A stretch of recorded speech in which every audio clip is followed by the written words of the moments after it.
Hello and welcome to this week's video. My name is Anuska Taylor. So great to have you here. Thank you so much for joining me. And if you haven't yet subscribed to my channel, please don't forget to give me a thumbs up if you enjoy my videos. And always leave comments, ask me questions, and of course, share my videos to your friends and family as well. So today's video was inspired by a book that I have recently been reading. It's been on my list for a while, actually. I finally got around to reading it. And it's called The Artist's Way by Julia Cameron.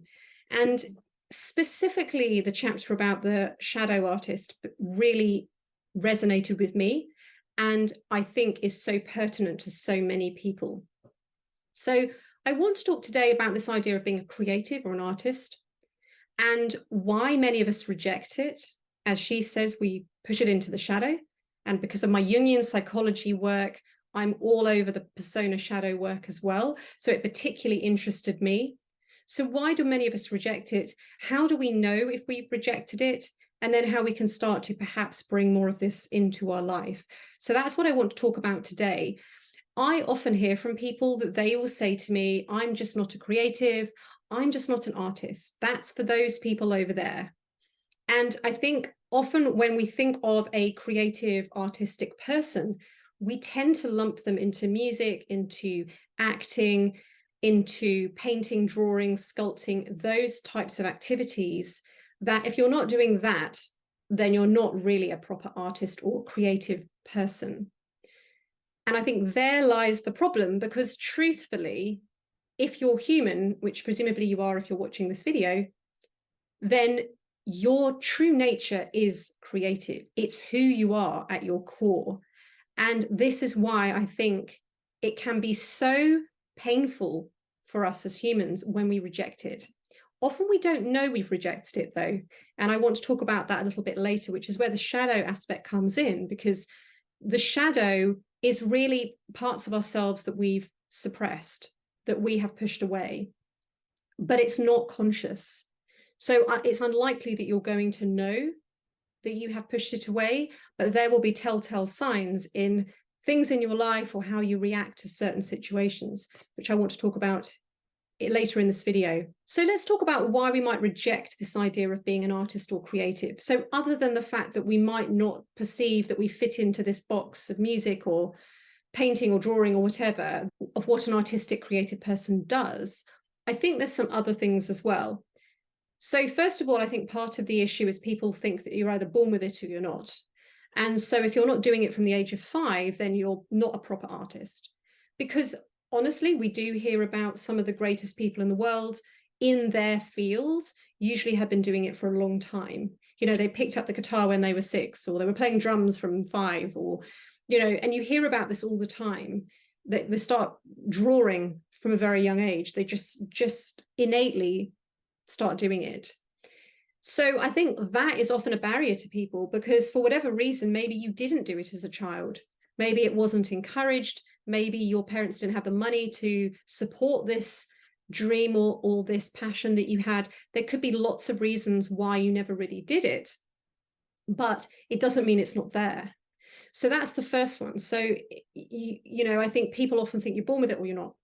In my experience of working with singers for 15 years now, you know, talent and kind of that innate sort of talent that you could argue born with will really only ever take you so far anyway. It has to be combined with practice and commitment and dedication.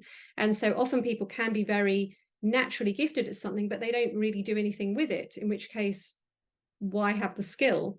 Often the people, in my experience, that aren't so naturally talented but are really committed and really determined are the ones that end up going a lot further and actually really developing so much faster and creating an incredible voice. I think the other thing with this as well as an artist is we really have this idea of the starving artist mentality in our society, meaning if I follow my dream of being a photographer or a painter or a singer or a fill in the blank sculptor, I'm not going to make any money. I'm probably going to be broke. I'm probably going to be living from sofa to sofa, or not living the life that I really want to live.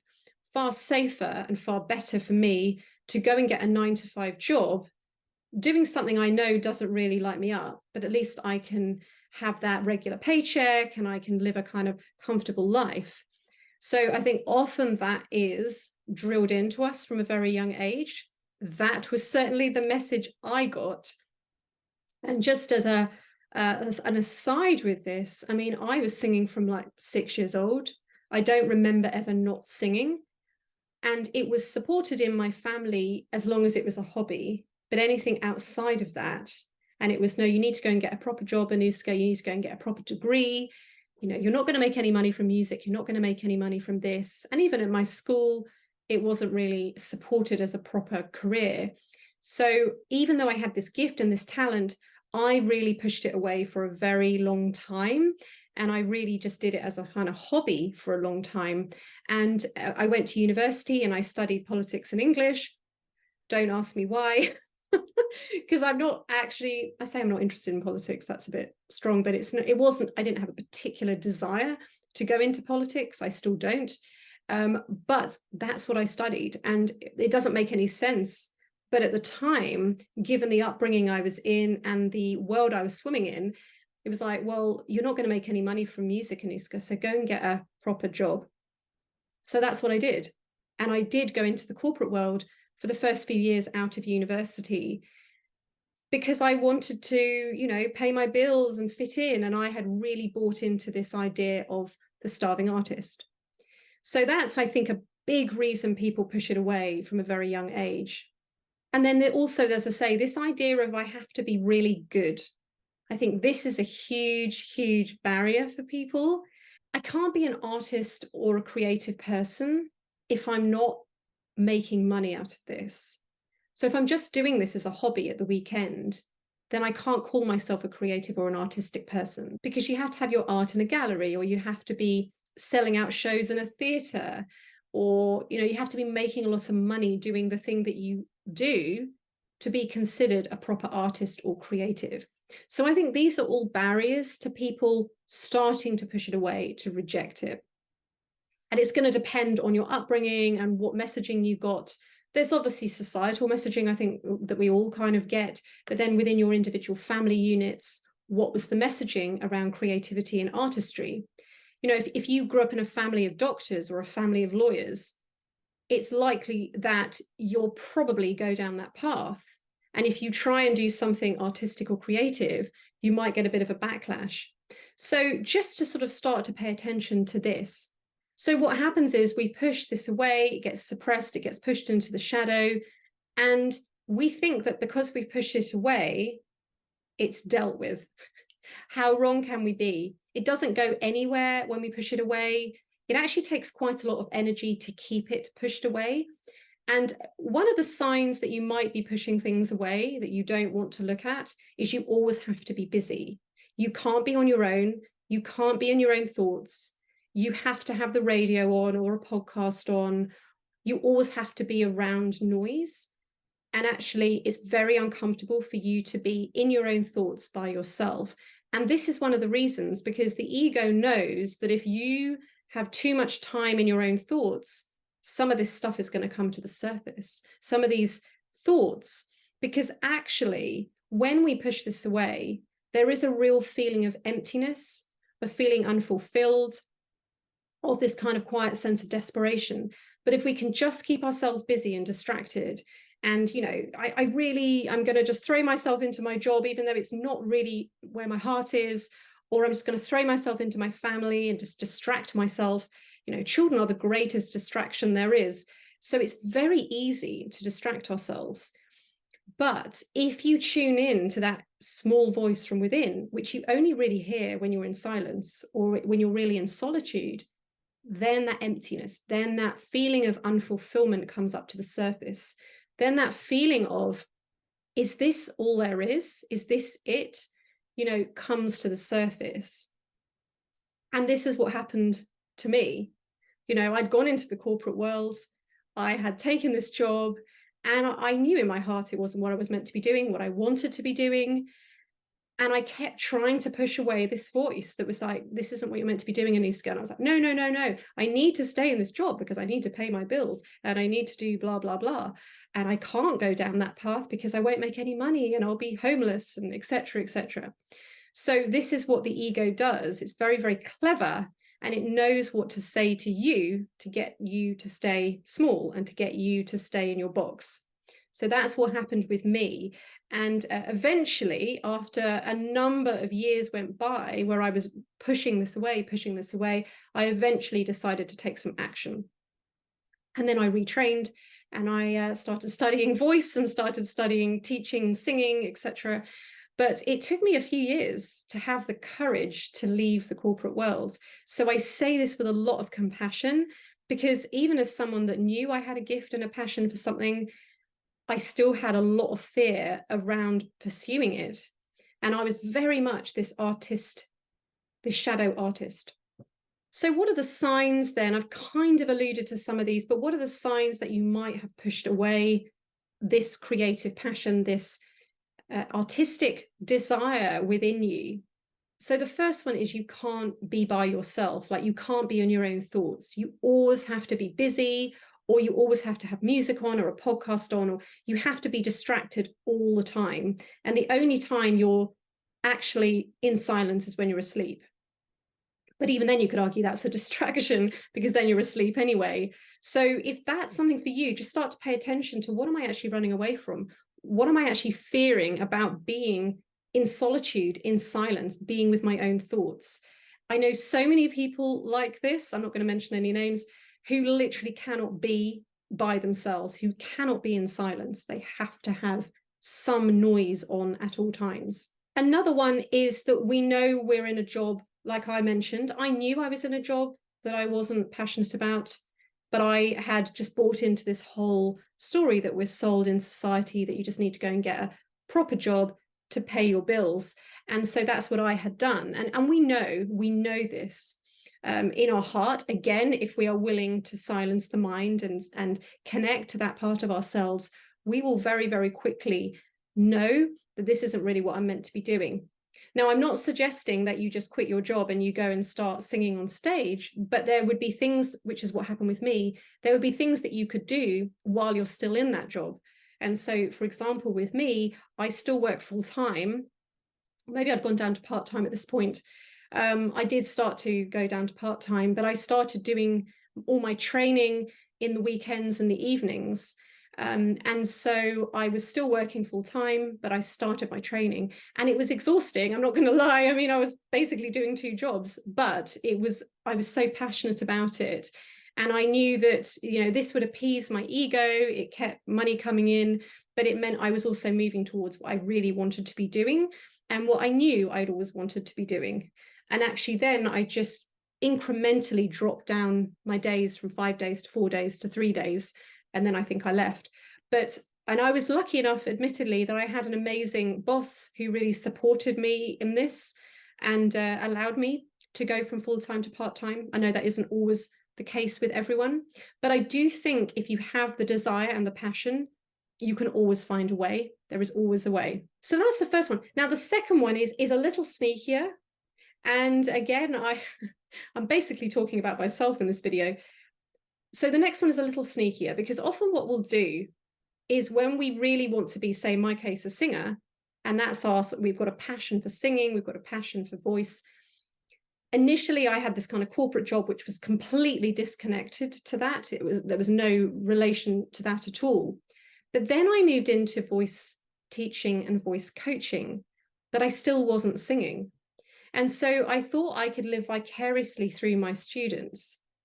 So, that old adage, what those who can't teach, I think it's more, the adage is those that are afraid to teach.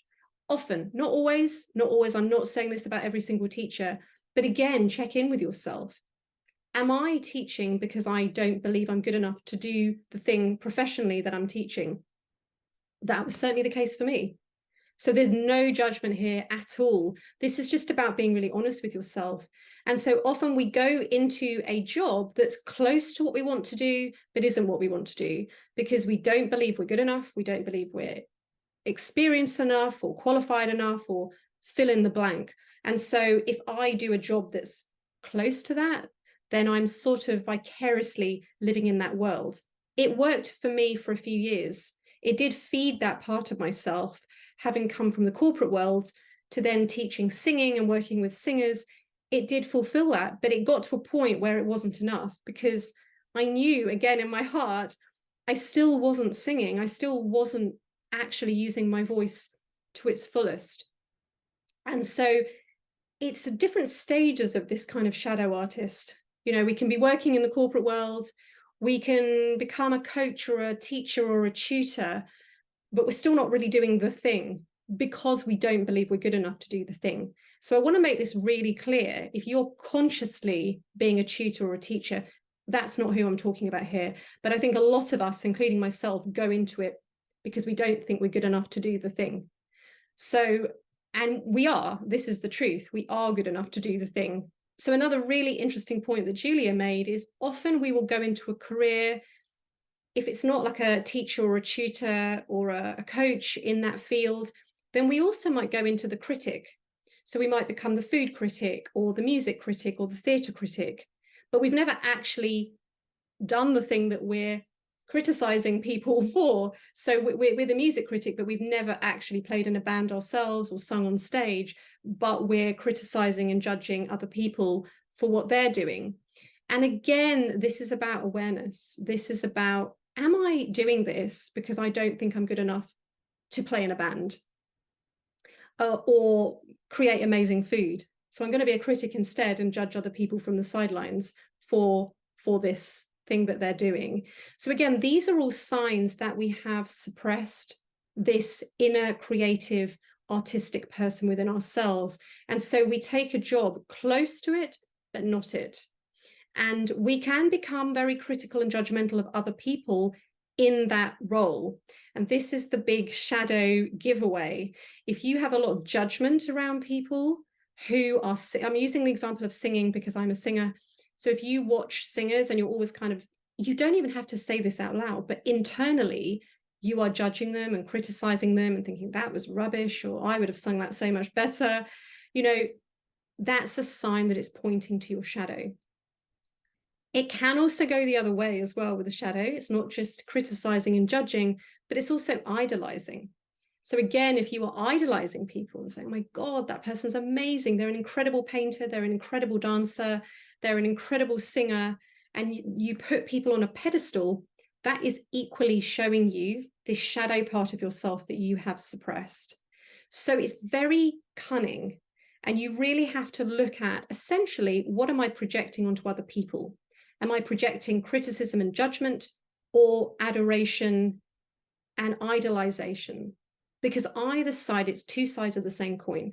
And it's showing you on some level, maybe unconscious, probably unconscious, that there is a part of you, a creative, artistic part of you, that you are not fully exploring and expressing.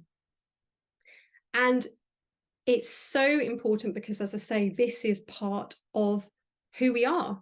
As human beings, we are creative. It's our true nature.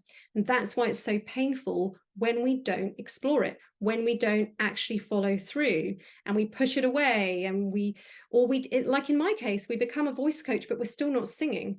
And so just to finish that story off, it's taken me a while to get there, but I did get there eventually. And I was like, Anuska, you know, you can be a voice coach and sing. And that was like a revelation to myself. Because a lot of my training was around, you have to pick a side. Are you a teacher or are you a singer? And so I'd really separated them. But what I came to realize through this Jungian work was really that's because a lot of the time, as I say, people go into teaching because they don't think they're good enough to do the thing. But if we reclaim that projection and be like, do you know what? I could just be singing in my local pub once a month, and that might be enough for you. And that's absolutely fine. You don't have to be selling out Wembley Stadium to be validated as a singer. So I think this is really, really important, but it's going to look different for every single person. You know, maybe it is calling you to quit your job and go 100% into being a singer or a painter or whatever. Or maybe it's not. Maybe it's just, you know, I'm going to work part-time and do 1 day a week, I'm going to work on my art, or I'm going to work on my music. It's going to look different for different people, but you have to tap into your heart and your soul for what is actually the truth for you, because it's not going to be the same. But you will know, because it will feel uncomfortable. You will want to distract yourself. You will push away those feelings. There will be a sense of emptiness, unfulfillment, which was very much what I felt. You may also find you're very judgmental of other people that are doing it, or critical of other people that are doing it, or idolizing people. Just start to notice it. This is an awareness exercise first and foremost. So I'd love to know what you think, because I challenge every single one of you that's watching this video. You are an artist / creative. It's just finding your unique expression, and it's going to be different for every single person. And as I say, even amongst the same activity, you know, you might be a singer, but you might be happy singing in a pub once a month, or you might want to sing at Wembley Stadium. There's no right or wrong. It's just your expression and allowing yourself to have that expression. And just being very, very honest with yourself. You know, am I feeling a sense of emptiness in this job that I'm doing because I know there's something I really want to be doing? And can I find a way to have both? And really, I think it's opening your mind to what is possible here. How can I make this work versus it won't work? The ego is very negative. The ego is very doom and gloom and fearful. The true self is about possibility and abundance. So if we really want to do something enough, we can find a way. Absolutely 100%, always. There is always a way. We can always find the resources. We can always find the support. Things appear to kind of drop out of the sky once we decide that something matters to us and we want to move forward with it. So I'll leave that with you. I'd love to know your thoughts below, and I will see you on my next video.